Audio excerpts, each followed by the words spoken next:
Hello बच्चों, question है आपके सामने जेईई मेंस 2025 का। क्वेश्चंस में आपको बोला गया है वाटर, अमोनिया एंड CH4 के रेस्पेक्ट में आपको ट्रू स्टेटमेंट बता दें। क्लियर है?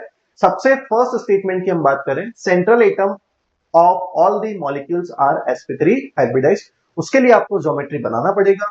ज्योमेट्री मैंने यहाँ पे बना के दे दिया है। वाटर के केस में 2 सिग्मा बॉन्ड 2 लोन पेयर होते हैं। अमोनिया के केस में 3 सिग्मा बॉन्ड 1 लोन पेयर होगा। मीथेन के केस में चारों सिग्मा बॉन्ड होते हैं। हाइब्रिडाइजेशन का कॉन्सेप्ट है sigma bond plus lone pair आपको करना है। तो यहाँ पे 2 सिग्मा 2 लोन पेयर समेशन हो गया 4 मतलब sp3। नाइट्रोजन के केस में 3 sigma bond 1 lone pair summation हो गया 4 मतलब sp3। कार्बन के केस में चारों सिग्मा बॉन्ड है, लोन पेयर 0 है, समेशन होगा 4 मतलब sp3। तो फर्स्ट स्टेटमेंट आपका ट्रू हो गया।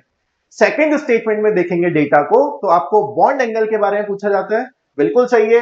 sp3 में अगर लोन पेयर नहीं है तो बॉन्ड एंगल होता है 109 डिग्री।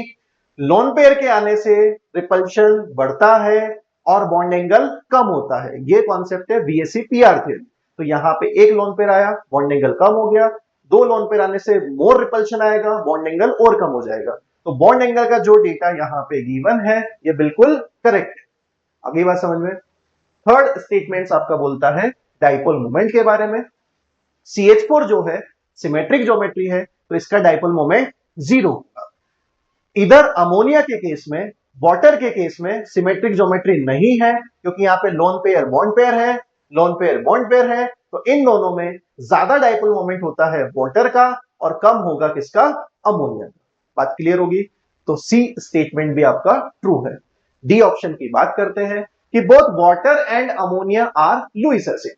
बेटा लुईस एसिड का मतलब होता है जो लोन पेयर को एक्सेप्ट करते हैं। बट वाटर के पास, अमोनिया के पास ऑक्टेट कंप्लीट है, ये लोन पेयर को एक्सेप्ट नहीं करना चाहते, ये लोन पेयर को डोनेट करना चाहते हैं। तो वाटर और अमोनिया क्या होते हैं? Lewis base. तो डी ऑप्शन आपका क्या हो गया?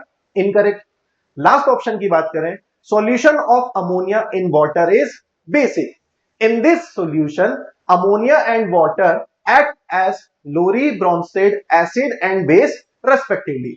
ये स्टेटमेंट भी आपका इनकरेक्ट है, बिकॉज अमोनिया में नाइट्रोजन के पास अगर आप देखोगे तो नाइट्रोजन का जो बेसिक नेचर है वो H+ को गेन करना चाहता है, और अगर अमोनिया H+ को गेन करना चाहता है तो वो होगा आपके पास लोरी ब्रोंस्टेड बेस। जबकि क्वेश्चन ने बोला है कि अमोनिया क्या होना चाहिए? लोरी ब्रोंस्टेड एसिड। तो गलत हो गई ये बात भी।